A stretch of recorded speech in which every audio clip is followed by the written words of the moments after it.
Good day, all. This talk will examine key issues in Marxist theory.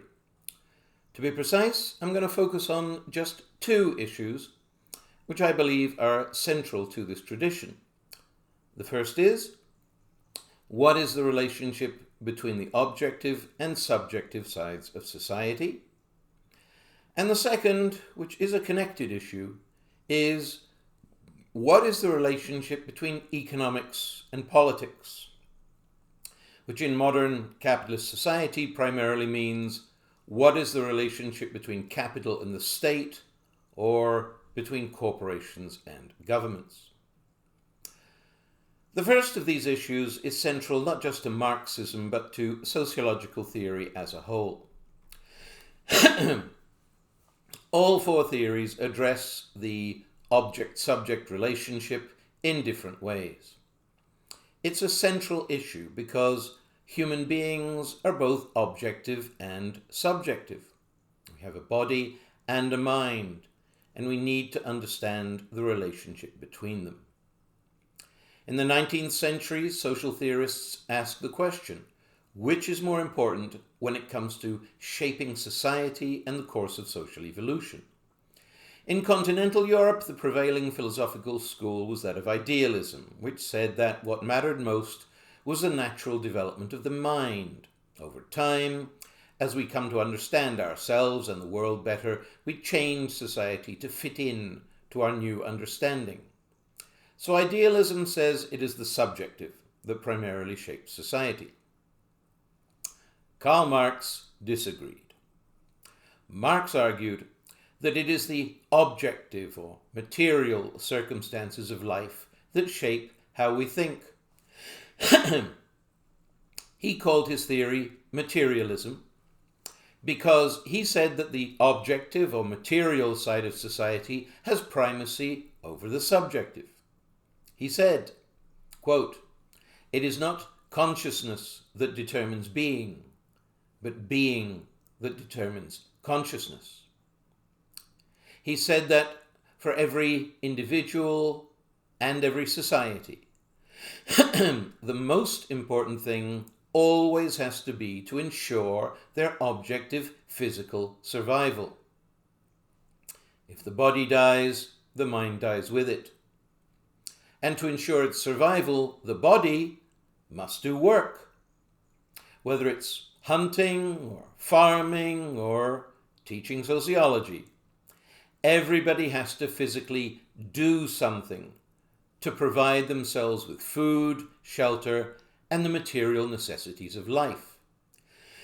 It is that objective labor that is the most important aspect of society, said Marx. That's why for Marx, everything else in society has to fit in to the economy.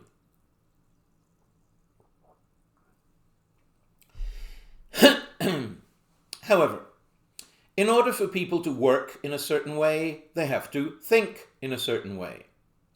They have to think in a way that allows them to do their job. They have to think in a way that allows them to fit into society's economic structure. Now, obviously, every job involves learning specific knowledge and specific job skills. But more broadly than that, every social position involves learning certain attitudes and values. Most importantly, for Marx, everybody's class position shapes how they think. Marxist A.P. Simons put it this way: where you stand depends on where you sit. In other words, where you stand on an issue, or what you think about it, depends on where you sit in society, or what social position you're looking at the issue from. Society looks great if you're looking at it from the top, but not so great if you're looking at it from the bottom. Corporate executives and top politicians like to say that we live in the best society ever, but there are millions of unemployed and poor people who would disagree. Every time there's a strike, it is evidence that the business class and the working class see things differently. Materialism argues that most of the time, most people will believe whatever is in their best class interest to believe. If there's some sort of debate in society, then those arguments that work to your benefit will just naturally seem more sensible and more plausible to you. In particular, if thinking one way allows you to make a lot of money, but thinking the other way means you won't make any money, then most people will automatically go with what works for them. Moreover, most of them will genuinely believe that this is not just best for them, but really is best for everybody, whether it is or not. For example, Charles Irwin Wilson, former CEO of General Motors, became US Secretary of Defense and promptly gave huge government contracts to General Motors. When questioned about this, he famously replied, "What's good for General Motors is good for the country." In other words, he literally could not see any conflict of interest in that situation, so he had no problem with giving millions of taxpayers' dollars to his old friends at GM. Materialism argues that people very often do not understand their own motivations for thinking the way they do. People don't just lie to other people, they also lie to themselves. They think they see what's best for everyone, when really all they see is what's best for themselves. That's why Marx argued that whether it comes to individuals or societies, we can't just take their word for it as to who they are and why they do the things they do. If you meet someone and they start telling you what a wonderful person they are, you have to check it out. Find out about the person. Ask other people their opinion of them, and so on. Societies also create cultures which provide a particular self-image of that society, a favorable self-image. For example, the US likes to call itself things like the leader of the free world, the champion of democracy, the global policeman, and so on. In practice, the US has invaded dozens of countries, especially in Latin America. It has forcibly overthrown democratically elected governments and replaced them with puppet military dictatorships. And it has used its military muscle to promote the interests of US multinational corporations on a global scale, often to the detriment of local peoples. Yet, most Americans still believe in their global good guy image and are very surprised when they go to poor countries and sometimes encounter the type of hostility that spawned the saying, "Yankee go home."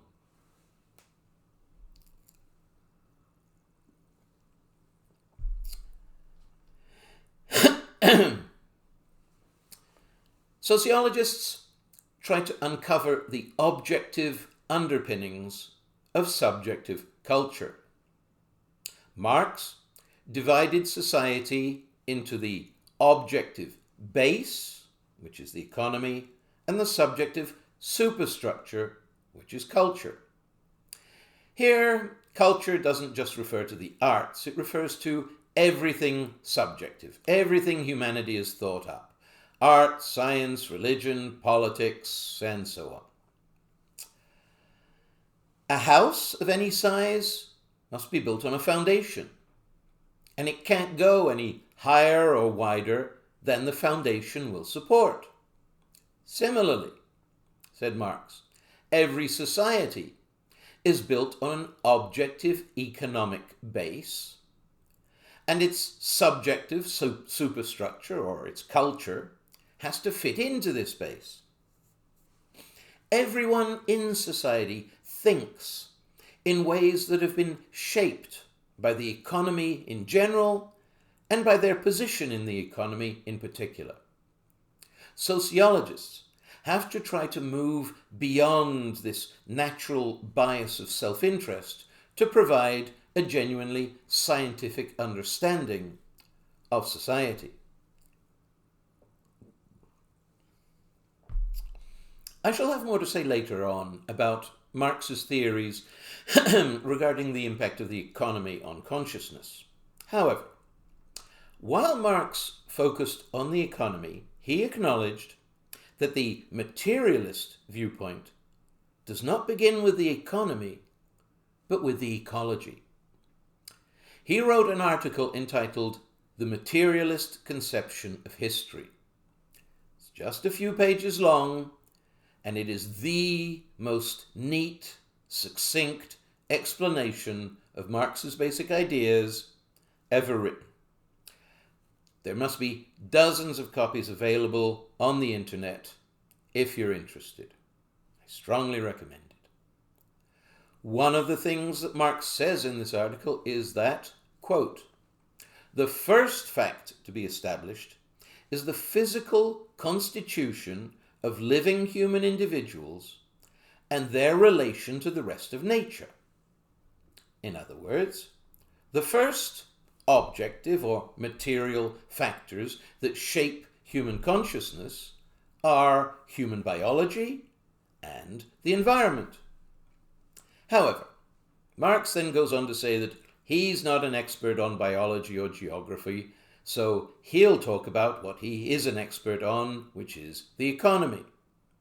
The economy is the most objective aspect of society because it is through the economy that society interfaces with the ecology. It is through the economy that society transforms nature, or natural resources, into social products, which are then sold on the market. It is through the economy that society ensures its objective survival. But Marx observed that consciousness is first shaped by our biology and the environment. Biology is an issue that's been taken up in the nature-nurture debate, which I shall examine later. For now, I want to focus on how human consciousness is shaped by society's need to fit in to the natural ecosystem. I'm going to begin by looking at early pre-industrial societies, then later we shall look at modern industrial societies. Early tribal societies are more the focus of anthropology than sociology, so I'm going to look at some anthropological theories now.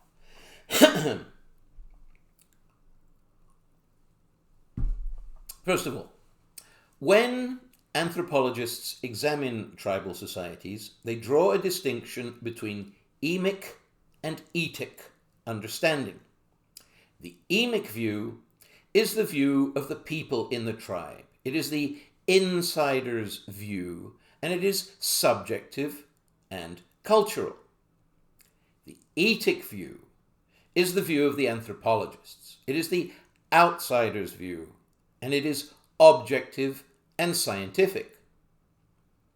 Both views are correct in their own terms. The emic view is subjectively correct. The etic view is objectively correct.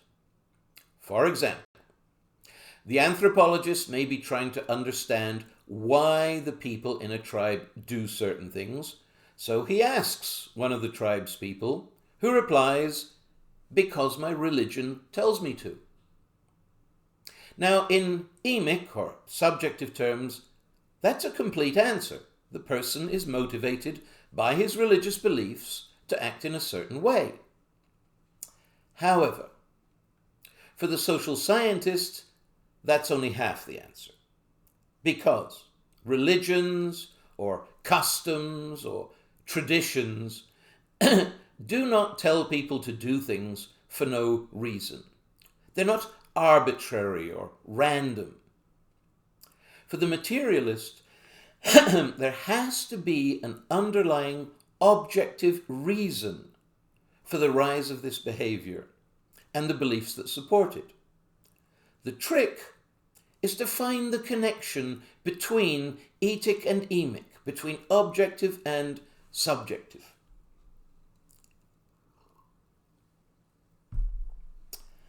And this connection very often centers on food. The one thing that people must get from the environment in order to survive is food. This means that society's food supply has a major impact on their culture. Early tribal societies lived by hunting and gathering.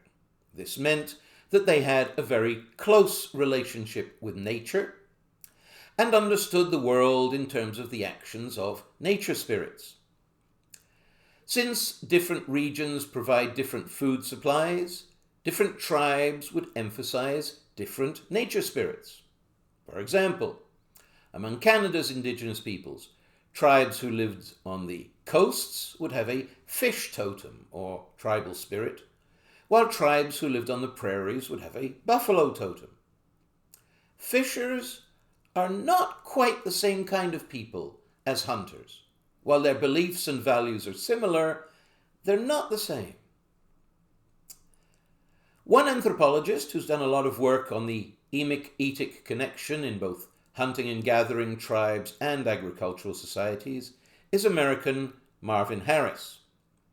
Harris developed a branch of materialism that he called cultural materialism. He called it that because anthropology generally focuses on culture. But he could also have called it ecological materialism because it focuses on the impact of the ecology on culture in pre-industrial societies. Harris argues that the objective world existed long before subjective human consciousness arose. So, the subjective must build on the objective, and the subjective must adapt to the objective, not the other way round. Harris is best known for his analysis of two religious practices, the Jewish pork taboo and Hindu cow worship. So I'm going to briefly look at these now.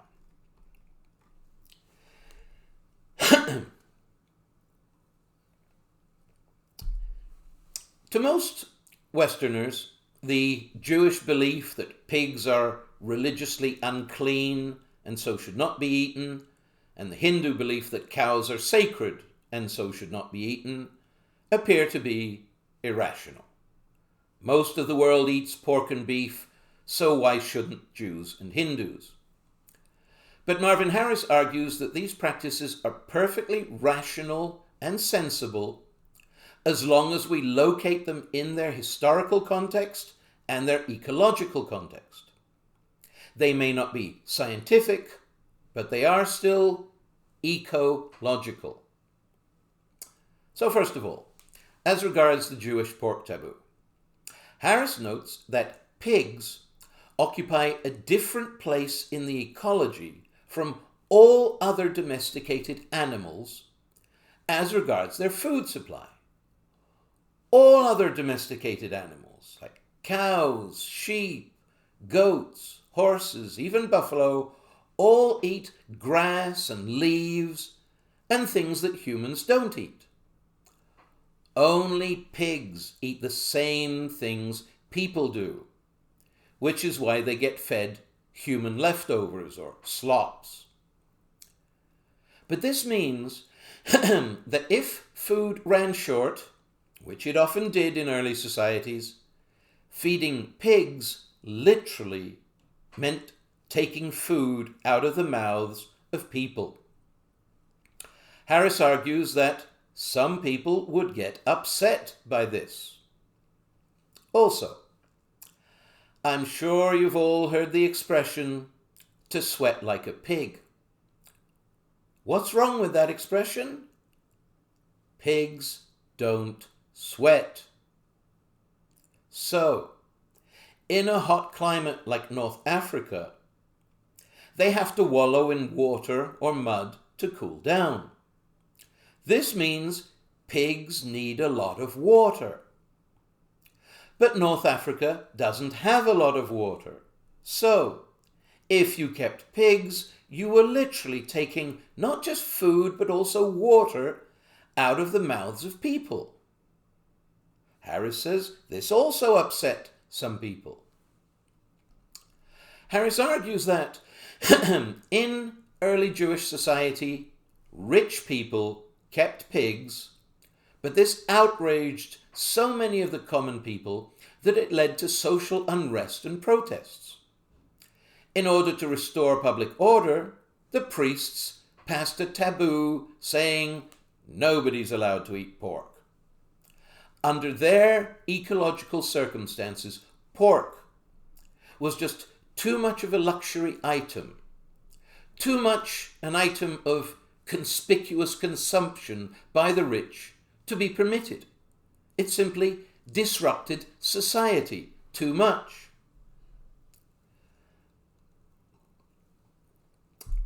The ecological basis of this practice is supported by the fact that it's not just the Jews that have the pork taboo. All the Arab countries around Israel do too. Even though Jews and Arabs have different religions, different cultures, and different beliefs, and even though they've been, killing each other for thousands of years, they still all have the same taboo, because they all live in the same ecosystem, the same part of the world, with the same climate and geography. Now, as these countries have made the transition to modern industrial society, the original ecological rationale of the taboo no longer applies. People in modern Israel will not go hungry if they start pig farming. However, modern industrial pig farming is extremely harmful to the environment. Thousands of pigs generate massive amounts of waste, which is often not properly disposed of in many places, including here in Saskatchewan. The ancient Jewish priests sided with the common people and the environment against the rich. But our governments allow rich corporations to do all kinds of harm to both the people and the environment in the name of profit. So who is really being more rational here? As regards the Hindu sacred cow, Harris argues that not only is there an ecological basis for this, but it's still very relevant today, because India has still only partly made the transition to industrial society. Back when the cow was first declared sacred, India was an agricultural society, with no tractors, no farm machinery. And to this day, most peasant farmers can't afford such expensive technology. Instead, they still have a plow pulled by a cow. This means that the cow is the farmer's main power source. Also, the cow provides manure, which is the farmer's main fertilizer source. So, to an Indian farmer, a cow is not food. A cow is the means of growing food. It provides power and fertilizer. No cow, no crops. No crops, no food. A Westerner looks at a cow and thinks steak. But if an Indian farmer ate his cow, he'd be committing economic suicide. The meat might last a few weeks if he stretched it out, but then his family would go hungry. So, Hinduism removed the temptation for the peasant to slaughter his cow in tough times by declaring the cow sacred and untouchable. Hinduism, by making the cow a symbol of bountiful nature and fertility reminds the peasant, your livelihood depends on your cow, so treat her like she's sacred. Harris notes that in religious terms, the sacred cow is the opposite of the pork taboo. Judaism says the pig is religiously unclean. Hinduism says the cow is sacred. Bad pig, good cow. But the practical effect of both beliefs is the same. The animal is not eaten. Harris says that for the ecology, it doesn't matter what people think, because that only happens inside their heads. What matters is what people do. As long as people do what is necessary for society to fit in to the ecosystem, they can think whatever they like. These beliefs have to be logical and consistent, or people won't accept them, but they don't have to be scientific. The emic does not have to be etic. Religion, and more broadly culture, can say whatever it likes, as long as it motivates people to do what needs to be done. Culture regulates society's relationship with the environment by establishing certain social beliefs and social practices. Those beliefs and practices are not arbitrary. Society has to evolve those beliefs and practices which allow it to fit in to its environment if it wants to survive. Culture adapts society to nature to ensure its survival. In pre-industrial societies, that meant above all maintaining a stable food supply. As long as their cultures allowed them to do that, people would believe in them, even if what they said was not scientific or even rational in modern terms. Modern industrial society has dramatically altered the relationship between society and the ecology. Firstly, urbanization has taken most of the population away from the natural environment. Most people in the West today live in the artificial environment of towns and cities and have only an indirect relationship with nature. Only a minority of people now gain their livelihood directly from nature through hunting, fishing, farming, and so on. Most people now gain their livelihood from the economy rather than the ecology. They don't hunt or grow their food. They get a job which pays them a wage so they can buy their food. That's why Marx argued that the economy is the most important aspect of modern society. Industry has changed the way people look at nature. Where tribal societies saw nature spirits whose wishes were to be divined and respected, industrial society sees natural resources just waiting to be turned into products. Around the world, different local ecosystems provide different natural resources, which give rise to different types of economies, and so to different types of societies. Modern Canada is a perfect example of how ecology shapes society, because Canada's national boundaries, and indeed its very existence, were established by the beaver. Europeans came to Canada primarily for the fur trade. The fur traders went down the rivers, because that's where the beaver live, and they only went south as far as there were beavers. In economic terms, Canada was created by the fur trade because, underlying that, in ecological terms, Canada is the land of the beaver. Now, of course, the fur trade mostly died out in the 19th century, and it's not that important today. However, Canada contains many other natural resources. Different regions have different resources, which have led to their specializing in different professions and developing different regional subcultures within Canada's overall culture.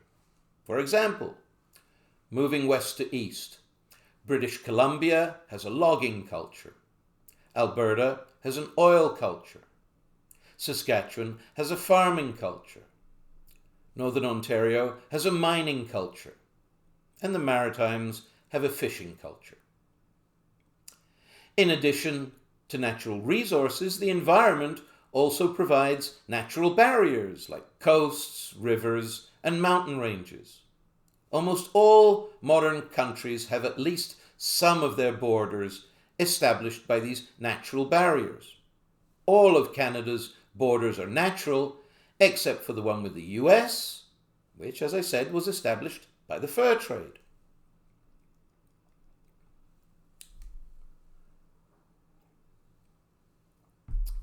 Societies are also shaped by the most basic geographical features of all: land and water. Land favors the military. Water favors the traders. Land can be conquered and held, but water provides relatively free trade routes. So, large land masses with relatively limited access to water tend to give rise to large, centralized, military-based empires, while islands and other areas with a lot of water tend to give rise to a strong trader or merchant class. Continents have empires. For example, Africa had ancient Carthage and Egypt. Asia had Russia and China. Latin America had the Aztecs and Incas, and so on. On the other hand, Britain and Japan are small islands which have had a huge influence on world history, primarily because they each dominated global trade in their day. More generally, Europe invented capitalism largely because Europe is not really a continent. Eurasia is the continent. Europe is just the world's largest archipelago, which is a landmass that sticks out into the ocean. Europe is full of coasts and rivers, which meant that Europe developed a lot of trade and a rich merchant class, which eventually turned into the world's first capitalist class. It is often said that the Industrial Revolution began in England, but it would be more correct to say that it began in the English Channel. The English Channel carried trade between Northern Europe's three main population centres: London, Paris, and Amsterdam. And in the 18th century, the English Channel became the most heavily travelled waterway and trade route in the world, creating the international demand that sparked the Industrial Revolution. Elsewhere, in empires controlled by the state and the military, merchants could not amass enough wealth or power to take that leading position in society.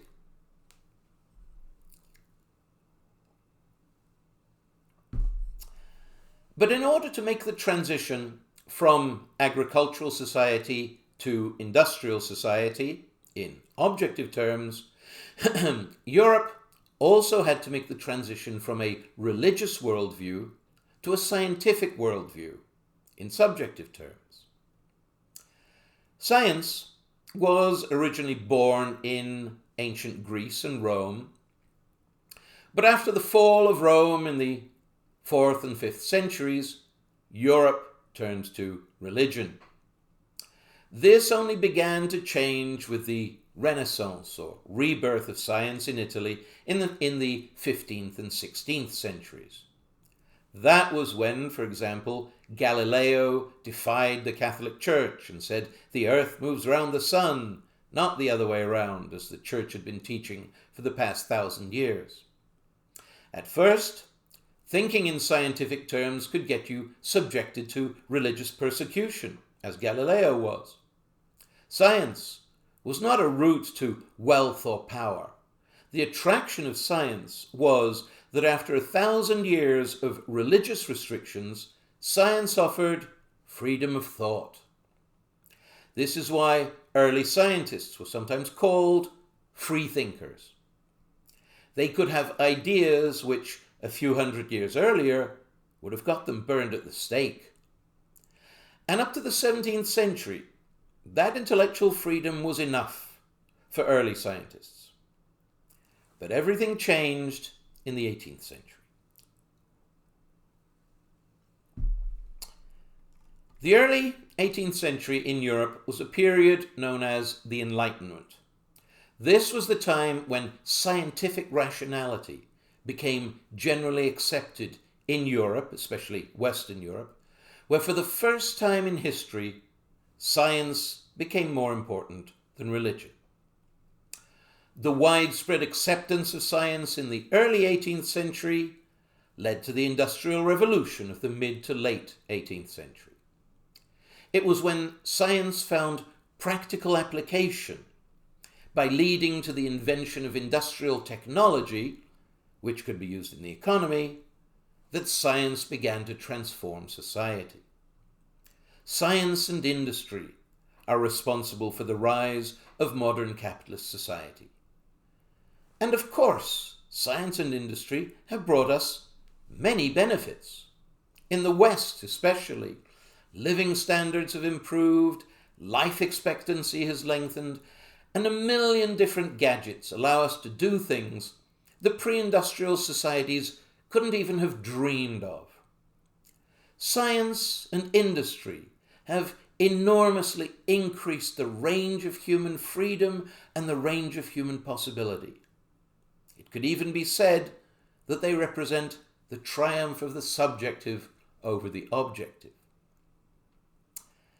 However, modern scientific rationality has also been criticized by the Marxist theorists of the Frankfurt School from the 1920s on. These theorists, such as Max Horkheimer and Theodor Adorno, argued that during the Enlightenment, science changed from being primarily about the pursuit of knowledge for its own sake to being primarily about the pursuit of knowledge for the sake of profit. In the course of the 16th and 17th centuries, European merchants established intercontinental trade routes and the world market. This enormous expansion in the market meant an enormous expansion in demand for everything. For the first time in world history, there was a demand for mass production. So, in the 18th century, scientists and inventors figured out how to meet this demand by inventing machinery that increased production and led to the rise of factories. The earliest inventions were in the textile or clothing industry, since everyone wears clothes, and they made their inventors rich. Ever since then, say the Frankfurt School theorists, science has been in the service of capitalism.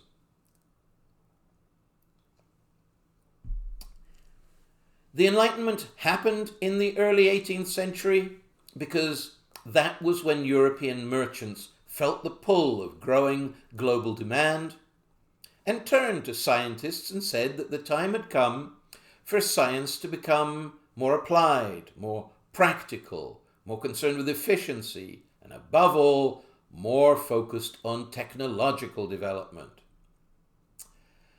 It was this change in attitude about science in the early 18th century that led to a wave of inventions in the mid-18th century, which triggered the Industrial Revolution in the late 18th century.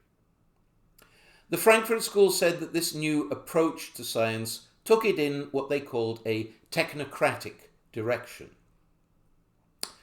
That is to say, scientists became concerned with means and not ends, with building new technology and not worrying about any harmful consequences of using it.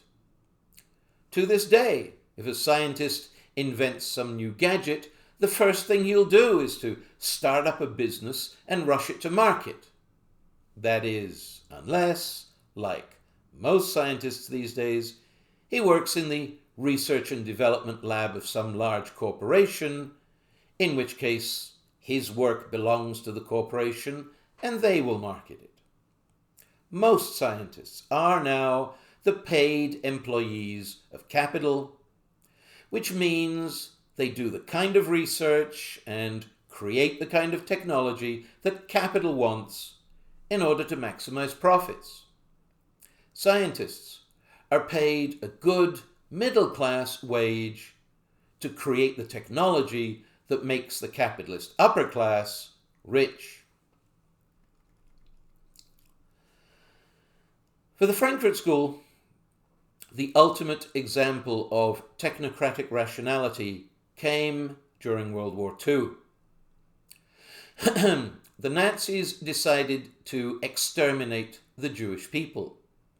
So they asked their scientists, what's the most efficient way to commit this genocide?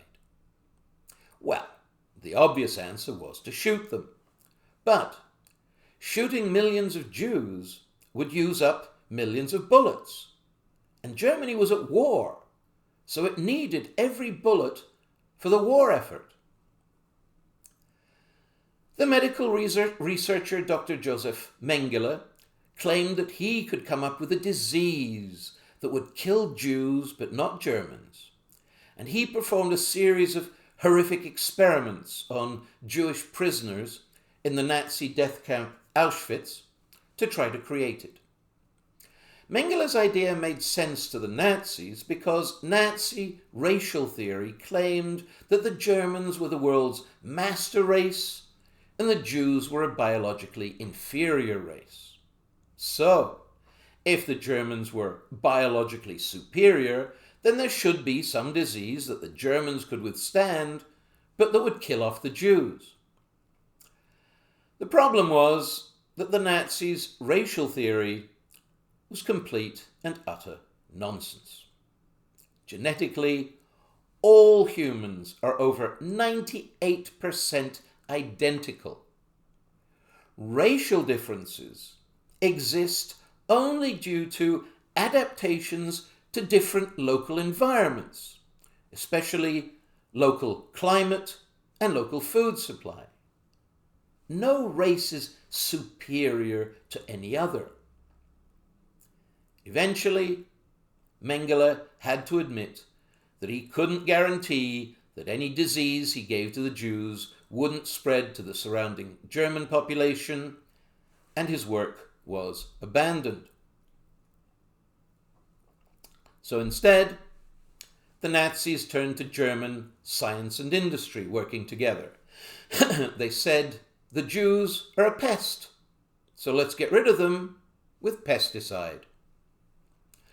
German industry had already developed Cyclone A gas for use as a pesticide, and this was now modified into Cyclone B gas, which was then used to kill millions of Jews and others in the Nazi death camps. For the Frankfurt School, as I said, this is the ultimate example of technocratic rationality. Focus on the means and ignore the ends. ask the technical question, what is the most efficient way to kill millions of people, and ignore the horrific immorality of doing so? German science and industry made the Holocaust possible. Moreover, technocratic rationality not only harms people, it also harms the environment. This is because it is not dialectical.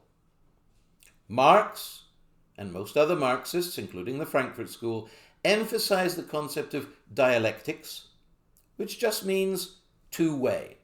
In nature, everything is dialectical. Everything interacts, every action has an equal and opposite reaction, and so everything is ultimately in balance, the balance of nature. But the technocratic rationality of modern science, industry, and capitalism is not two-way.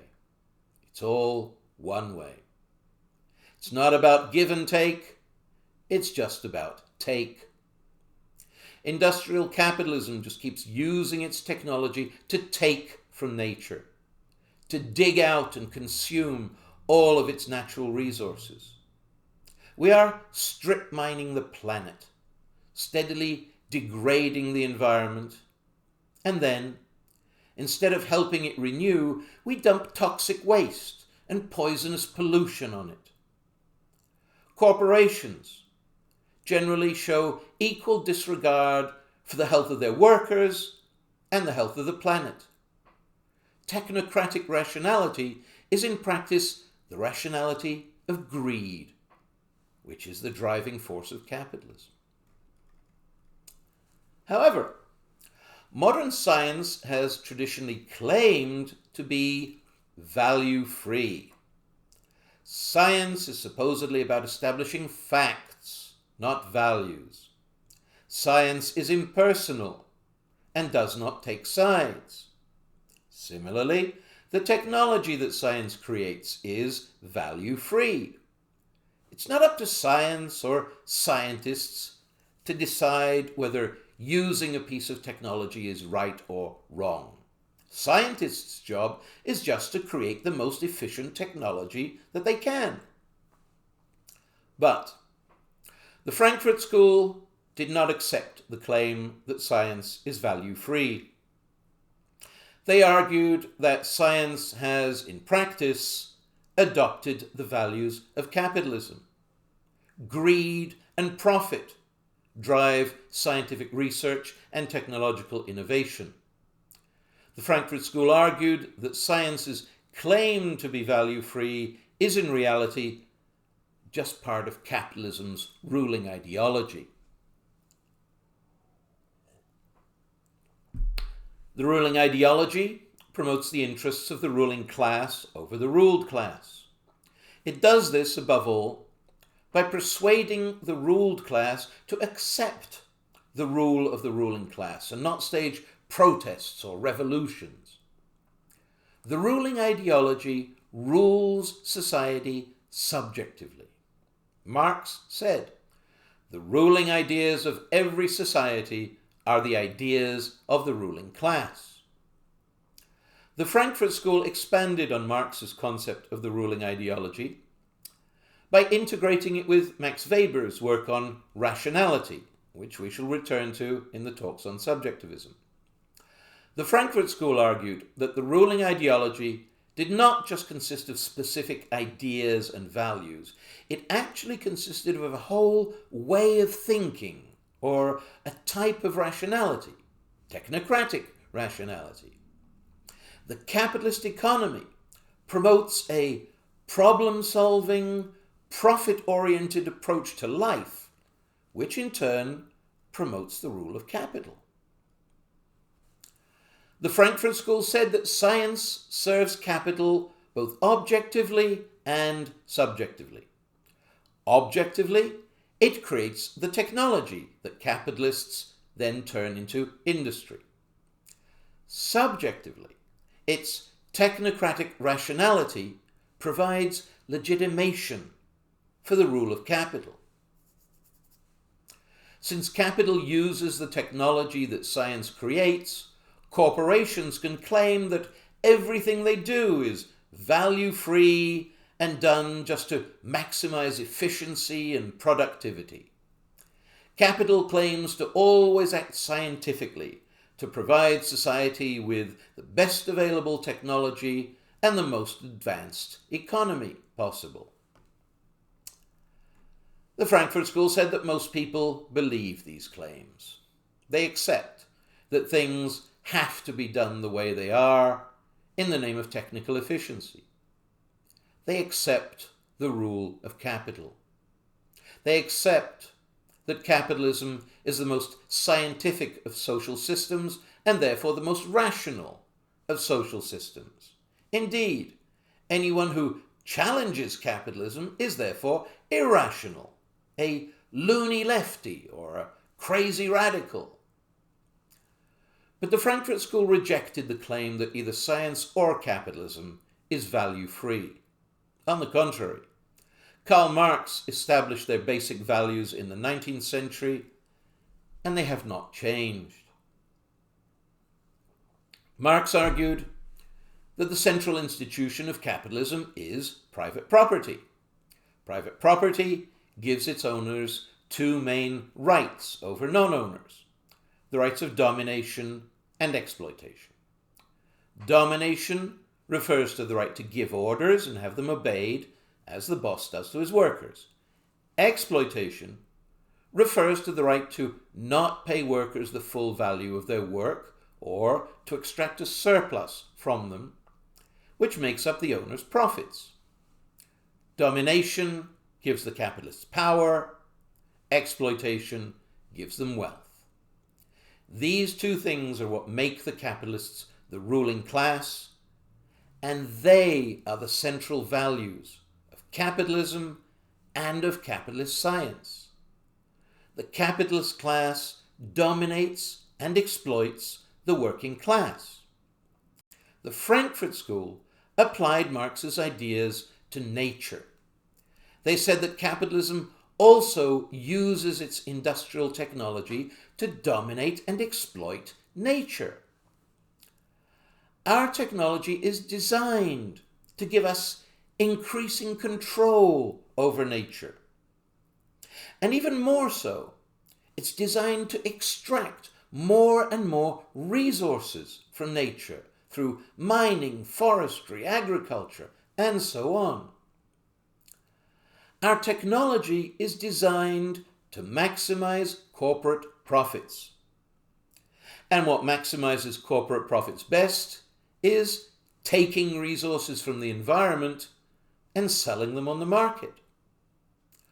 Only in the late 20th century, after the Frankfurt School's ideas had spread, did the concept of environmentally friendly technology emerge. Only then did some corporations grudgingly accept that perhaps their value-free technology was actually very environmentally unfriendly, and that maybe there is a better way of doing things.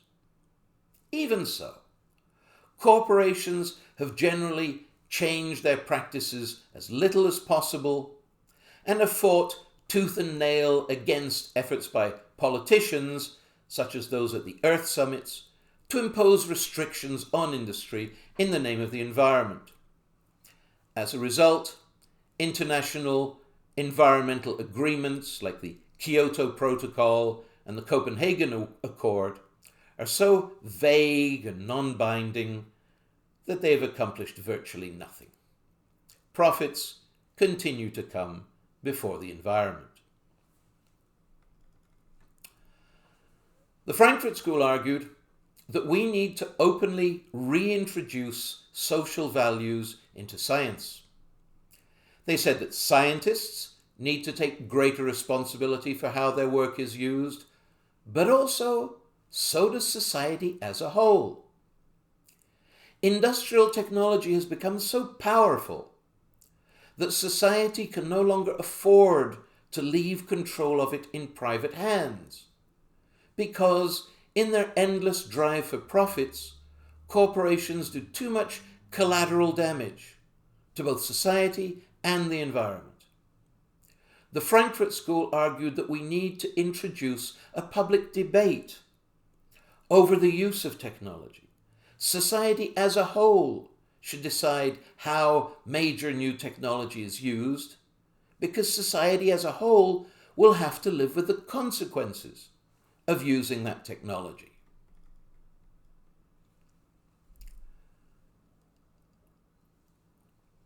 As far as the Frankfurt School was concerned, corporations are so focused on their own short-term profits and interests that they inevitably ignore or try to cover up the damage they do and act in a completely irresponsible manner.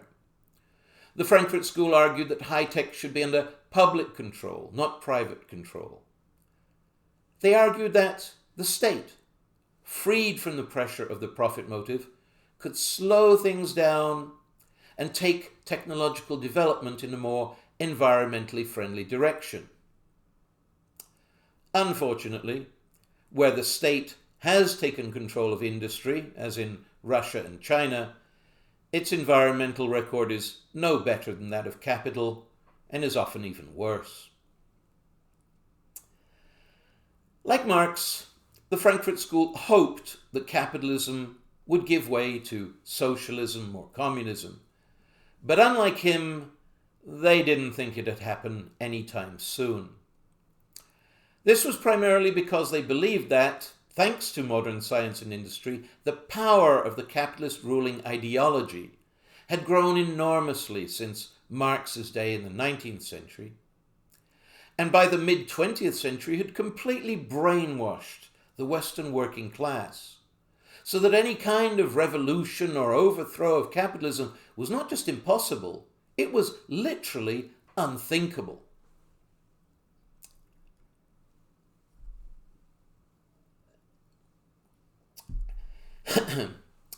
Materialism says that normally, whenever a group of people are physically brought together for an extended period of time, particularly by working together, then they will naturally develop a group consciousness, a common subculture, with a shared language, shared values, shared experiences, and strong group solidarity.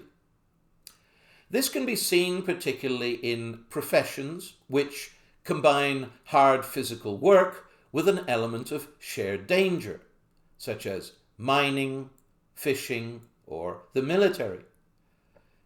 When you are regularly put in a situation where your lives literally depend on each other, it becomes very obvious to each of you that you're not just an individual. You're part of a group, all of whom have to look out for each other. Marx argued that industrial capitalism brings people together in unprecedented quantities. There can be thousands of workers in a single factory and millions in a single city. As these workers work together, they gradually come to realize that they're all in the same social position with the same interests. They attain class consciousness, which means they realize that they're not just individuals, they're all members of the working class, with common class interests and a common class enemy in the capitalist class.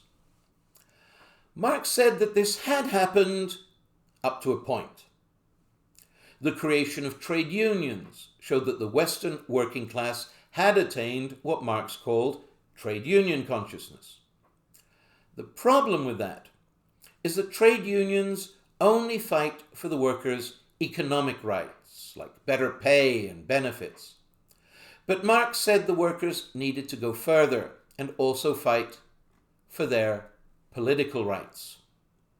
Indeed, he said they needed to attain revolutionary consciousness, because only through revolution could the workers take control of the state away from the capitalists. However, in practice, the Western working class has never shown much interest in staging a revolution. The The Frankfurt School's explanation for this is the power of the ruling ideology. The ruling ideology has partly negated the natural tendency to develop full class consciousness and has instead put most of the Western working class in a state of false consciousness, meaning they don't understand their true class position or where their true class interests lie. They accept the rule of capital and the inequalities and injustices which capitalism creates because they think that capitalism is working for them. The Frankfurt School argued that not only science, but Western culture as a whole had been used to spread the ruling ideology. They argued that the rise of the electronic mass media had turned culture into what they called the culture industry, these days more commonly called the entertainment industry or just Hollywood. Movies, television, newspapers, and other media corporations are all businesses owned and controlled by capitalists. Those capitalists make sure that their media almost always present only pro-capitalist, right-wing ideas and values. The electronic media have made the ruling ideology more powerful than ever before, because now it's everywhere. Wherever you look these days, there's a screen or a billboard or a corporate logo. And in practice, they all say the same thing. Capitalism is great. Capitalism is wonderful. Capitalism has created all of these incredible products which you know you want. Advertising is, of course, the front line of capitalism's ideological offensive. Each individual ad tells you how wonderful a particular product or business is, but the advertising industry as a whole is constantly telling you how wonderful capitalism as a whole is.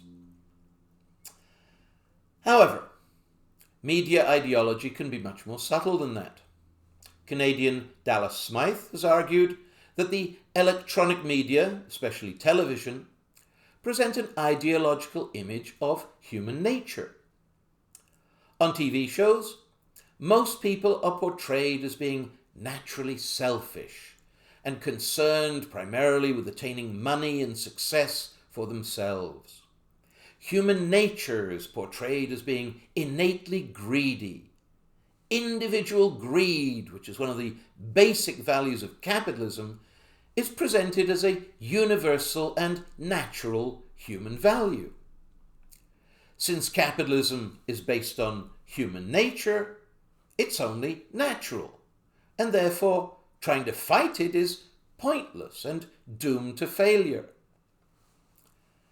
This, says Smythe, is simply false. For most of human history, everybody lived in hunting and gathering bands, which were essentially large families. In band culture, what mattered was the band and looking after your family. Individual greed or ambition was strongly looked down on. Capitalist ideology has made people more selfish by constantly telling them that money and possessions are all that really matter. But it has denied that it has done so by instead creating the myth that human nature is innately selfish. Capitalist values are made to appear natural, when in reality they are very much an artificial creation. Smythe argued that individualism has always been a large part of capitalist ideology. Look out for number one and let the other guy look out for himself. Individualism serves the interests of capital because individuals can't change society. As Marx said, the only thing capital fears is collective action.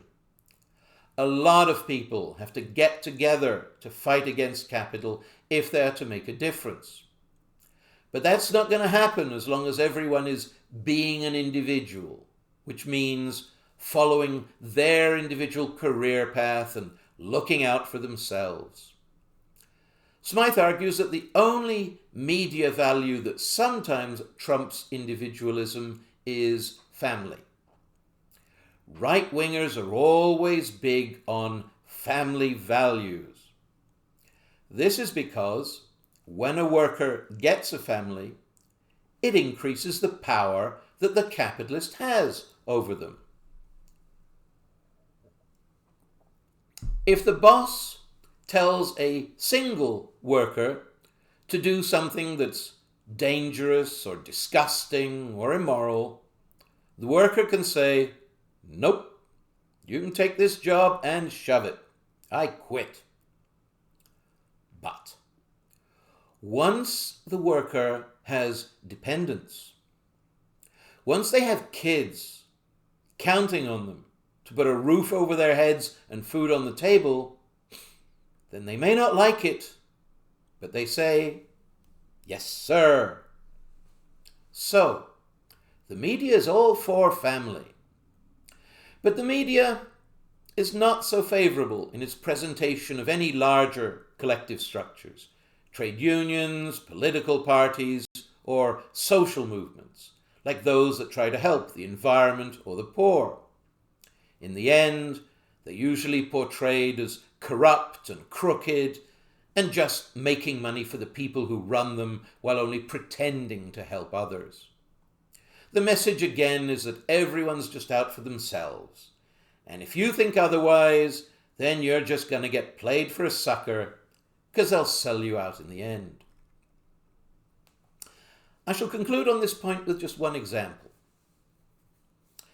There's an old sitcom joke, which I'm sure you've all heard many times, because it's been told in many different shows by many different characters. One character asks another character to do something, and the other character gets all indignant and replies, "How could you ask me to do that when you know it's against all my principles? It's against everything I believe in." But then the first character says, "I'll give you $50. And the second character says, "Okay, let's go." Now, if you only see that once, then it's just a joke. It doesn't have any effect on you. But when you see it over and over, in show after show, it becomes normal. You see the setup coming, and you expect the punchline. And what is expected becomes accepted as true. In the mass media, truth is established by repetition. Say it often enough, and it becomes part of the culture, and most people believe it without even thinking about it.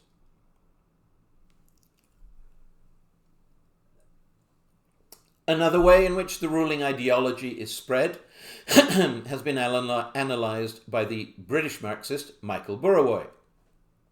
Burawoy argues that the most basic form of capitalist ideology is actually built in to the production process itself.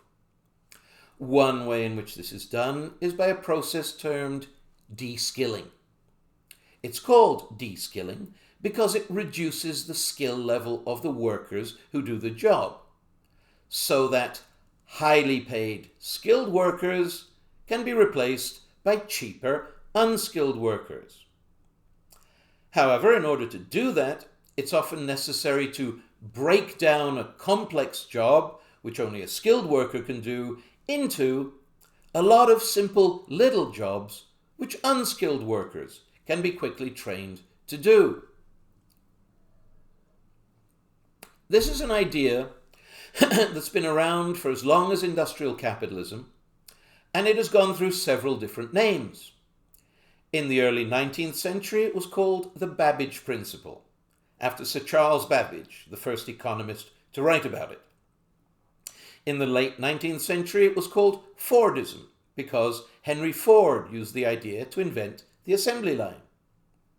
In the early 20th century, it was called Taylorism, after Frederick Winslow Taylor, who invented scientific management, which was based on time and motion studies, which examined every move a worker made and how much time it took. And in the late 20th century, it became known as McDonaldization, because McDonald's has their restaurants organized with timers and buzzers and bells so that they can take unskilled teenagers and put them to work right away. Burawoy said that the capitalist's motivation in introducing de-skilling is simply to lower his wage bill. Unskilled labor is cheaper than skilled labor. But even though it's unintentional, de-skilling also has an ideological effect because it changes the nature of the labor process.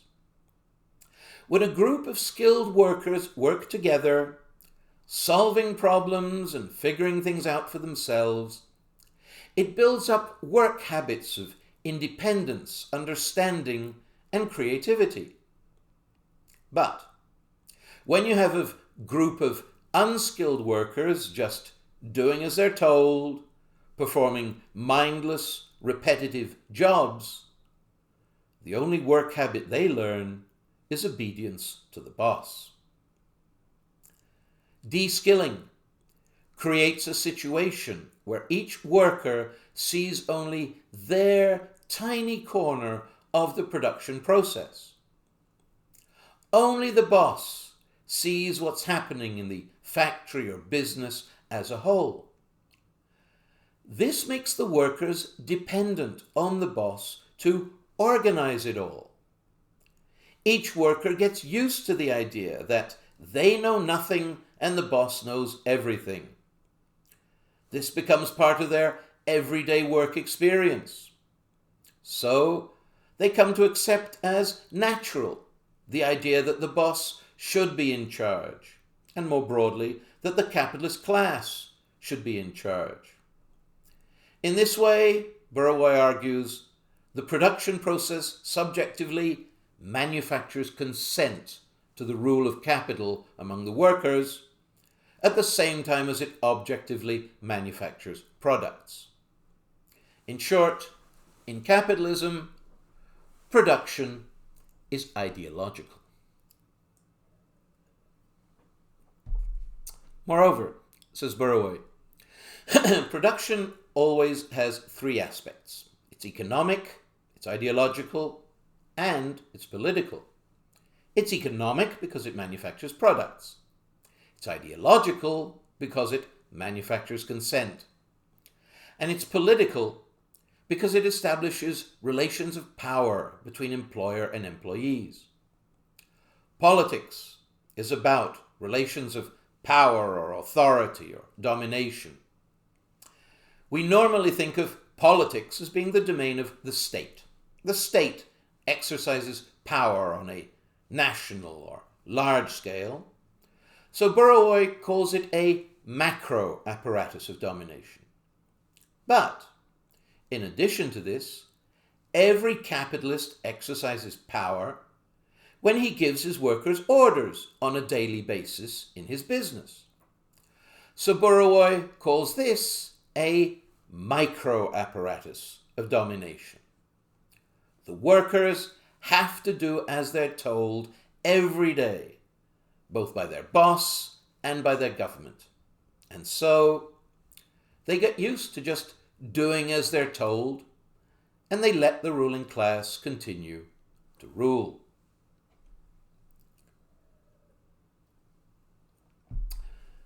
The ruling ideology is ultimately spread by every single major institution in capitalist society in its own way. But I just want to look at how it's spread by one more institution, the one I just mentioned, the state. Right-wing politicians support capitalism, both through their speeches and through their actions once they're elected. This brings us to the other major issue in the Marxist tradition which we're going to examine, the relationship between economics and politics, or between capital and the state, or between corporations and governments. Marx based his theories on his study of political economy. So, even though Marx emphasized the economy, his theories were always just as much political as they were economic, and to this day Marxism is sometimes referred to as a political economy approach. These days, capital and the state, or corporations and governments, are by far the two most powerful types of social organization in the world. Understanding the relationship between them is therefore essential to understanding modern society. Marx established his basic position on this relationship when he said that, quote, "The executive of the modern state is nothing but a committee for managing the common affairs of the bourgeoisie, or capitalist class." In other words, the capitalist class has certain common interests which it can't see to itself, so it gets the state to do those things for them. In particular, the state can do things on a national scale more easily than capital. So, for example, the modern state provides a national army which defends everyone, but which above all defends the property of the capitalists from foreign invasion. The state also provides a national police force, which provides law and order for everyone, but which again primarily defends the property of the capitalists from domestic criminals. And one last example, the state provides a national education system, because industrial capitalism needs an educated workforce. I would argue that the key word in that quote I just gave you from Marx is managing. As far as Marx is concerned, politicians are just another kind of management. They're capital's hired hands. Capitalists hire managers to run their businesses, and they hire politicians to run the state. Capitalists hire politicians either through campaign contributions, which I would argue are just a form of legalized bribery, or through plain old-fashioned illegal bribery. Either way, in capitalist democracy, money talks. Democracy has always been, in theory, the rule of the people, but in practice, the rule of the rich people. Marx said that in what he called bourgeois democracy, the capitalists will normally put up two political parties to give the working class the illusion that they're actually making a choice. But Marx called this a choice between Tweedledee and Tweedledum. These are characters in Alice in Wonderland, and they argue all the time about everything, but they're twins, so at the end of the day, they're exactly the same. In the US, they have the Democrats and Republicans. In Canada, the Liberals and Conservatives. They argue and sling mud at each other and make different speeches and different promises. But once they're in power, their actual policies are virtually identical.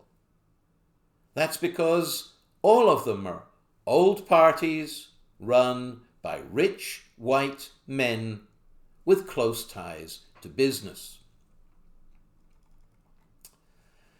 In Marx's model, capitalists just give orders to politicians who do as they're told. But in the 20th century, Marxists began to argue that it couldn't be that simple. In the first place, capitalists don't all agree all the time. If the capitalists in one industry want the state to do one thing, but the capitalists in another industry want it to do something else, then the state has to have enough independence or relative autonomy from capital to make a decision. Sometimes the state has to act against the interests of some capitalists in order to support other capitalists. And sometimes the state even has to act against the short-term interests of all capitalists in order to preserve their long-term interests. For example, by making concessions to the working class in order to prevent protests or social upheaval. In the 70s, a debate broke out on this issue between structuralist Marxists and instrumentalist Marxists. They both agreed that the state had to have some relative autonomy from capital in order to operate, but they disagreed on how much. Structuralists, like the Frenchman Nikos Poulantzas, argued that state and capital were so structurally intertwined that the state had to support capital, because if capital collapsed, the state would too. Poulantzas said that the state had one and only one priority that was greater than helping the rich capitalists get richer, and that was maintaining social order.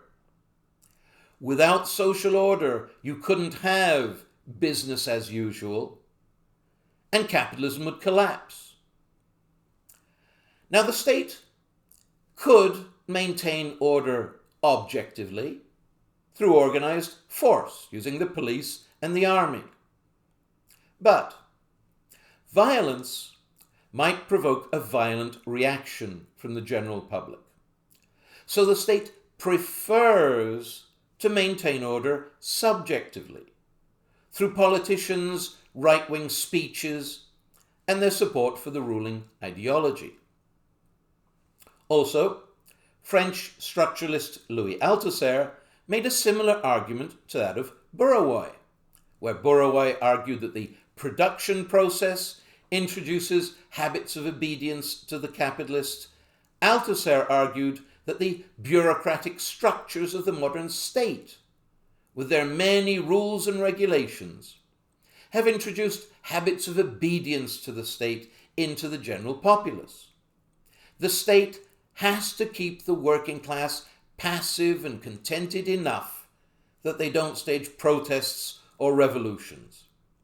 But the structuralist Marxists said, we can't expect it to do much more than that. Instrumentalist Marxists, like Englishman Ralph Miliband, said that the state could do much more for the working class. He said that the state was an instrument or tool which was being used primarily by the capitalist class, but which could also be used by the working class. He said that the creation of the welfare state after World War II showed that Western governments could spend far more on social programs and other measures to benefit the average person. He said the reason that they don't do this is because of the many personal ties between politicians and capitalists. Top politicians and business people are all part of the same ruling class. As such, they have a shared class subculture. They go to the same exclusive clubs and parties. Their kids go to the same private schools. They're all friends, and very often they even intermarry. For example, in 1981, the daughter of then Canadian Prime Minister Jean Chrétien married the son of Quebec billionaire Paul Desmarais, one of the richest men in Canada. This is literally an example of the state getting into bed with capital. Miliband argued that if we could establish new rules and structures that would break those personal ties, then Western states would act more in the interest of the working class. However, that is difficult to do. Ultimately, structuralist Marxists focus on the macro level of connections between social structures, while instrumentalist Marxists focus on the micro level of connections between individuals. Each is correct on its own level. In the 80s, a third voice entered this debate which has become known as class conflict theory. Class conflict theorists, such as American William Chambliss, argued that the state, like every other major social structure, is an arena for class conflict. He argued that the capitalist class and the working class engage in a constant struggle for influence over the state. Since the capitalists have more money and more power than the workers, they win more than they lose. But they don't win every time. Sometimes, as with the creation of the welfare state, the workers can get a significant win. Marx said, "The history of all societies is the history of class struggle. Wherever there is a class structure, there is class struggle. And struggle is active, not passive. Struggle means change. Struggle leads to a constantly shifting balance of power between the classes. This in turn means that the relative influence of capitalists and workers on the state is not fixed, it's constantly changing. I would go further and argue that this change is cyclical. The balance of political power moves back and forth between the classes like a pendulum swinging."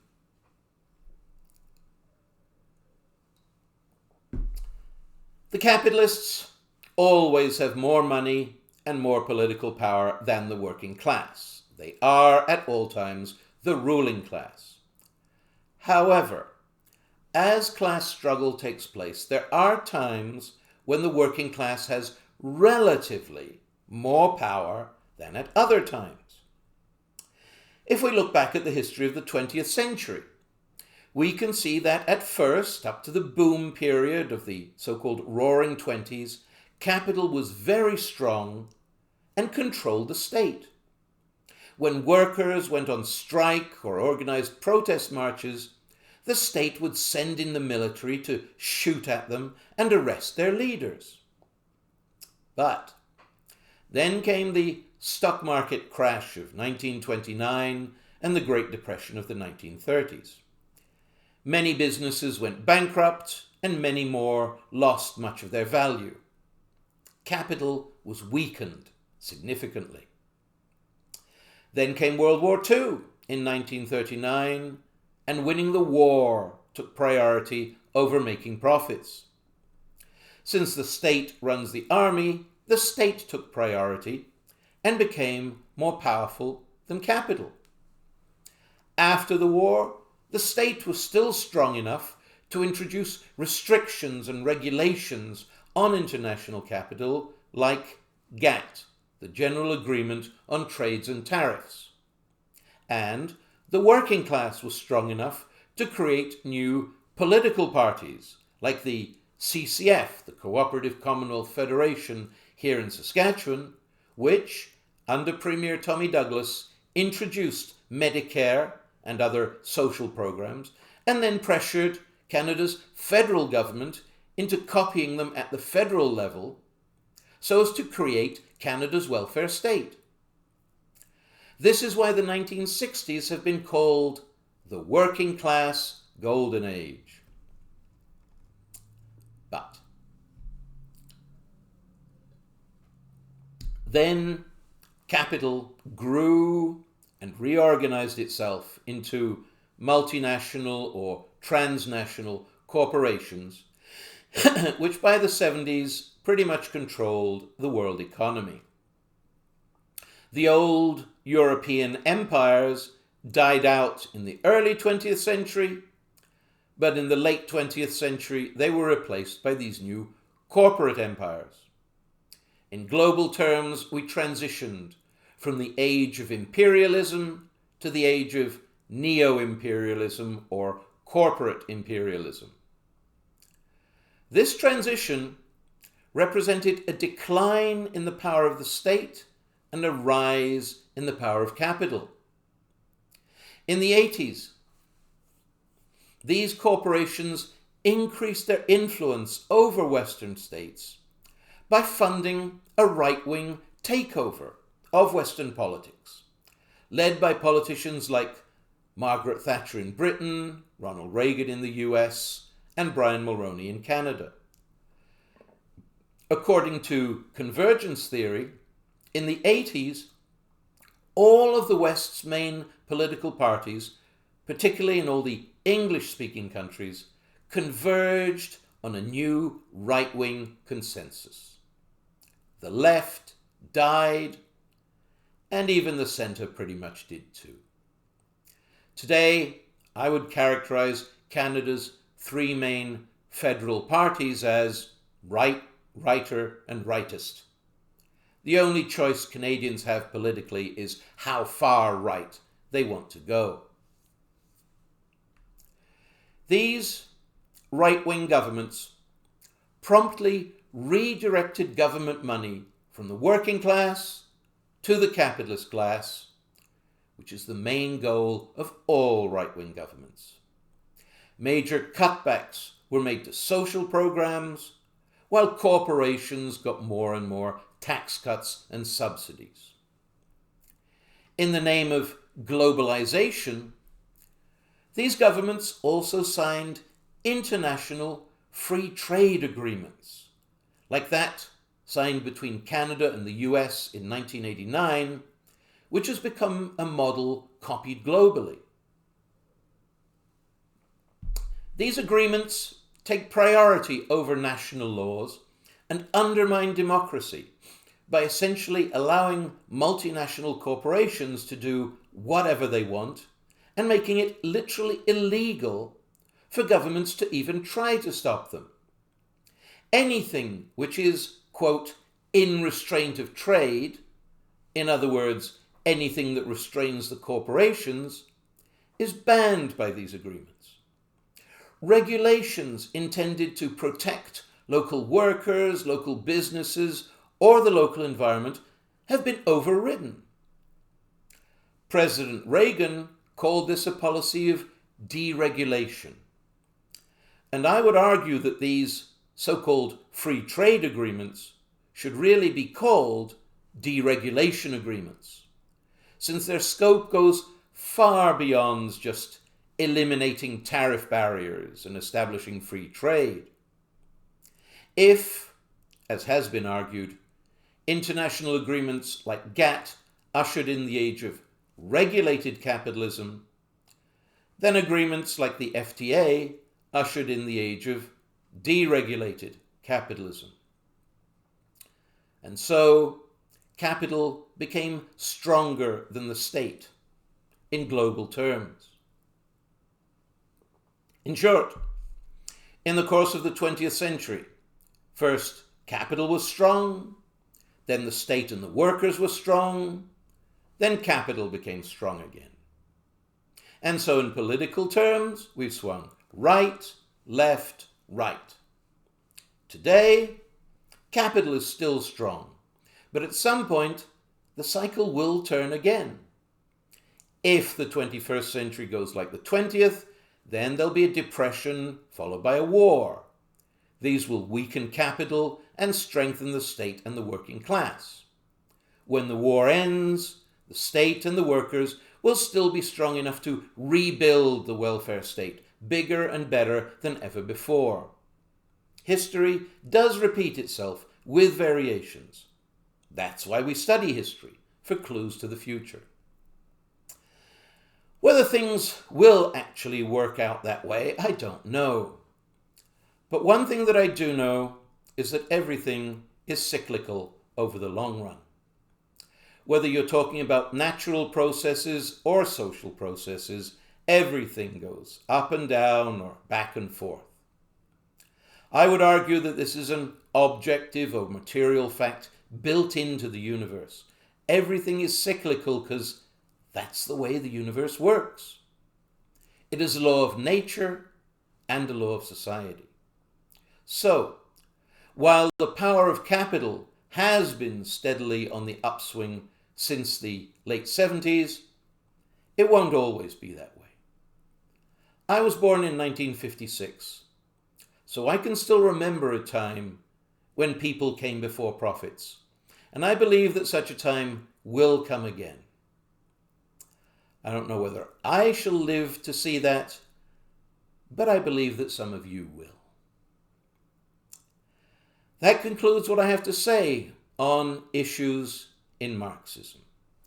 A written transcript of this talk is available in the video description box if you're interested. Good day all.